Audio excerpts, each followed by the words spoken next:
Saúdos familias, sabedes que é isto? Isto é un dos primeiros produtos comercializados en España para animais que leva cannabis medicinal. What?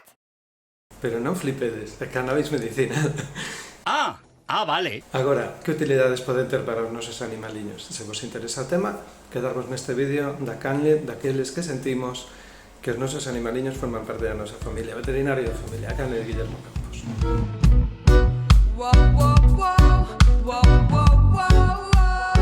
Bueno, o cáñamo ten distintas sustancias que poden ter efectos terapéuticos, pero tamén psicotrópicos. De feito, pois, bueno, por exemplo, a THC é unha sustancia que ten uns efectos terapéuticos potentes, pero que poden ter efectos psicotrópicos. Droga mala, droga mala. Hai unha cantidade que se considera tolerable, os produtos pois como este pois teñen esas cantidades por debaixo do que se considera tóxico. ¡Menos mal! O que teñen outros produtos que teñen principalmente efecto terapéutico, non teñen efecto psicotrópico como o cannabidiol.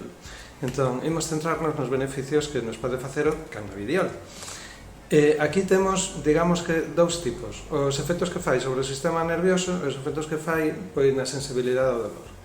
Empezando polo dolor, que quizá no que máis nos centramos, problemas dolorosos crónicos tales como artritis ou arseartritis, o dolor de xogos cando principalmente nos animais maiores, poden ter un efecto beneficioso claro con este medicamento. Perdona porque no sabe lo que se dice. Que non é un medicamento, que me equivoco. Las neuronas están fritas. Isto é un suplemento nutricional. Por favor. O que pasa é que hai que usalo con precaución, porque pode interaccionar con moitos medicamentos e sempre hai que contar con asesoramento veterinario a hora de usalos. E non podemos ter trastornos no comportamento, problemas de control da micción, cosas que non nos interesa que pase. No.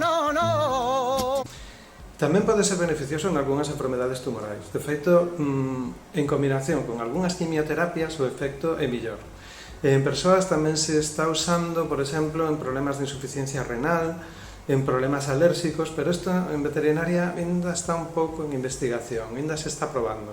Ya se verá. Outra línea interesante é os problemas de medos ou ansiedades, que tamén pode ter un efecto beneficioso. E o máis interesante, tal vez, é esa disfunción cognitiva. Cando son moi velliños e se empeza a ir a pinza, ¡Qué loco estoy!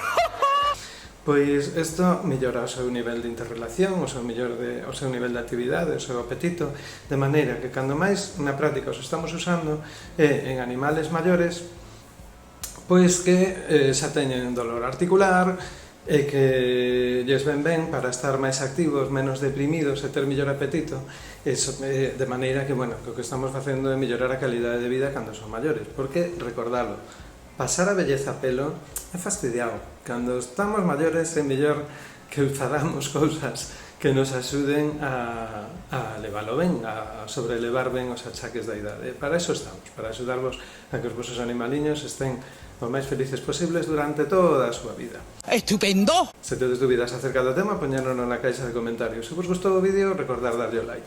Se vos gustan en xeral os vídeos de veterinario e de familia, xa sabedes que estades invitados a suscribirvos e formar parte desta familia cada día máis grande. Biquiños, chao!